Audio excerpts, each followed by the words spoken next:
$5.2 million in ammunition seized from Guyanese flagged cargo ship. Guyana Fire Service suspects fire was arson. Mayor and town clerk differ on $30 million subvention. And corruption at the GDA.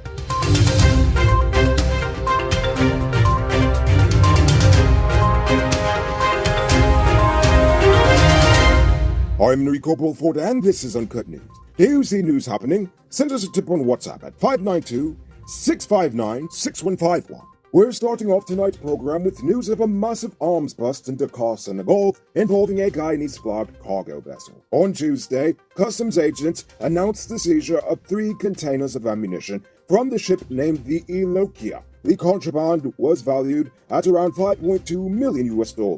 But here's the good news. We may have nothing to do with this one. Remember, drugs are our thing, not guns. Local media report that the ship's crew were all Ukrainians. They are currently under arrest. While drugs are periodically intercepted in Senegal, arms smuggling, especially on that scale, is usually pretty rare. Just like us here. Acting Fire Chief Gregory Wickham is convinced that the massive fire on the GNIC wharf was an act of arson. Wickham said that a, quote, set of activities, whatever that is, happened on the night, which led investigators to believe that the fire was maliciously set. While he did not specify if they have any suspects or whom they suspect, Wickham said it's now up to the police to open a criminal investigation into the matter. The GTU, GTUC, and GPSU have decided to drop their lawsuit against the government challenging the pandemic health measures. They have decided to drop the case as the government has returned the powers dictating health regulations during the pandemic back over to the Central Board of Health. Seeing as that illegality was the crux of their argument, it made no sense to continue the case, hence why dropping it. The GRA is warning the public regarding a new scam.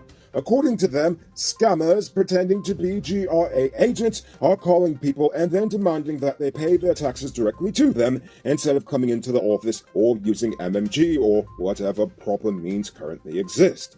According to the GRA, an individual agent is never authorized to call you and directly collect taxes from you or any other form of money from you. And if one of those scammers calls you, give them one good cuss-up and then report the number to the GRA. How? Well, I don't know. Check their website or even their Facebook for more info. I'm sure they'll have it, and they aren't paying me to advertise. So, yeah, that's it. Now it's time to tell you about Best Buy's car of the day. Currently on sale is this 2016 Mazda Cx-5. It comes with Bluetooth, mud grims, new tires, TV, CD, stereo, LED fog lamps, electronic parking brake, back camera, side camera, rear spoiler, and much, much more. Buy cars for $6.2 million.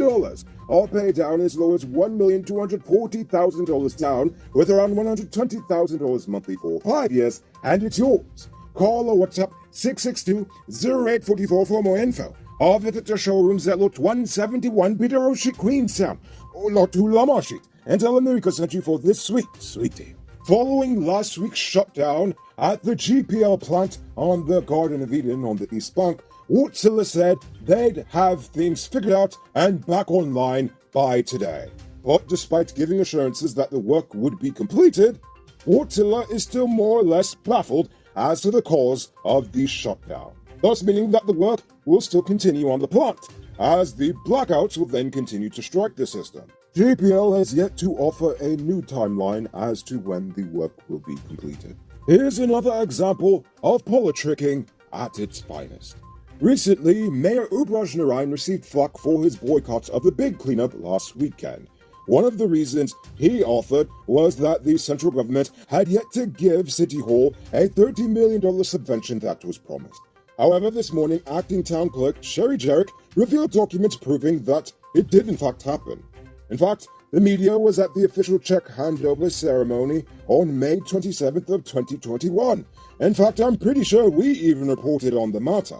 Anyway, the city council had declared at the time that it was going to spend the money to help build an administrative building, which according to records, Dave's Construction was already paid in full for the works. Wow. So you see how these politicians will lie and gaslight you? You could trust them about as far as you can throw them. Oh my apparently has a lot of gold still left over. Recently analyzed core samples showed that one of their target sites, Broccoli Hill, has significant deposits of gold. 4 of the 6 core samples consisted of anywhere from 1 to 4.04 grams of gold per ton of rock, which I presume is a lot. I don't know, I'm not a miner.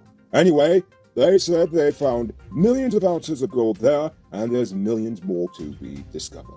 Hey, I'm interrupting this program to let you know that not all truck parts are created equal. Some does work hard without any problems for a long time, while others does make your truck broke down quick and got you running your pockets again. Get genuine high-quality parts from Powered Automotive Truck Spares and Engine Parts and extend the life of your repair. They're the authorized dealer in Guyana for Hammer USA products like brake valves, clutch discs, universal bearings, and others. Visit them at 1161 EE Eccles or call them on 697-0171. Powered Automotive, the #1 truck and engine parts store in Guyana. If you didn't know, well, now you know. Last night, 67-year-old Reginald Bostani was found dead in his car in Tuckville, Georgetown. He left his home in Sophia to go to work, only to never reach. It is suspected that he died of a stroke. Nevertheless, the police have opened an investigation. Now it's time for today's Runner Report. Today, the nation recorded 815 new cases. There are now 1,111 persons dead, 16 in the ICU, and 11,770 in home isolation. And the total number of confirmed cases around the nation now stands at 54,736. So please, people, wash your hands frequently. Avoid touching your nose and mouth and mask up before you leave the house. When you do leave home, try to avoid enclosed spaces and large crowds. And remember to give 6 meters space between you and others. Now for the vaccines. To date, 419,509, or 81.8% of adults have had their first dose, and 306,831, or 59.8%, are fully vaccinated. Now as for the teens, 32,040, or 43.9%, have had their first dose, and 22,565, or 30.9%, are fully vaccinated. Take a look at this beauty being constructed in a gated community called Richmondville, in Guyana. It features 4 bedrooms, 1 pool, with 7,000 square feet of living space, along with modern amenities. Contact Sheriff Construction on 592-618-5702. And now for our stupid news of the day. You know what I think is stupid? Corruption. Of course I think it's stupid. But this time I'm talking about recent reports that in 2017, the GDF spent over $3 million in fuel for just one Mark X vehicle, meaning that they could have bought another whole vehicle with that money. But instead, taxpayers had to pay over $256,242 a month just to fill up one man's fuel tank. Now, that particular officer is currently under investigation, fortunately. However, this is just another example of every public servant's favorite form of corruption: abuse of state resources. In the absence of proper oversight, many state employees, not all, but many state employees, abuse state resources. For many reasons, but I can give you the top 3 ones. A, they can actually get away with it because no one follows up. B, they don't get paid enough, so of course they're going to want to do it. And C, it's easier on your conscience. I mean it, really. Because stealing $50,000 from the finance office sounds, looks, and feels wrong to the average person. I mean, come on, if you have a conscience, that's going to feel wrong. But using the company car to take your kids up the highway on a weekend trip doesn't sound that bad. But in both cases, people who are entrusted with state assets are using them for their own personal benefit and not in the people's interest as they were originally entrusted with. Unfortunately, you can't be too mad at them because the politicians have created a culture that allows such corruption to flourish, even on its lower levels, meaning that in many ways such corruption is less of a personal moral failing of each and every individual, but rather it's a symptom of a larger system that really does not care about the welfare of its employees, because if they did, they'd actually pay them a reasonable amount. I think we need to pressure the government into paying state employees a livable wage and invest heavily into improving their skills, tighten regulations so they can't get away with corruption, and actually punish bad actors, then reward good ones, and then drop that stupid restriction on state employees not being allowed to have a side hustle, especially if you won't raise their pay. I mean, come on, how else are they going to make money but through corruption? Nevertheless, in a nation of oil wealth, paying your civil servants poverty wages is pretty selfish. Moving on to Uncut News, field poll question of the day. Every day we post a question about current events in Guyana, the region, the diaspora, and how you feel it relates to us. So, yesterday's question was, what is the single largest thing we can do to help improve the electoral process in this nation? Wendell Henry says, get rid of GCOM and have an independent body unconnected to the two main parties. My thoughts exactly.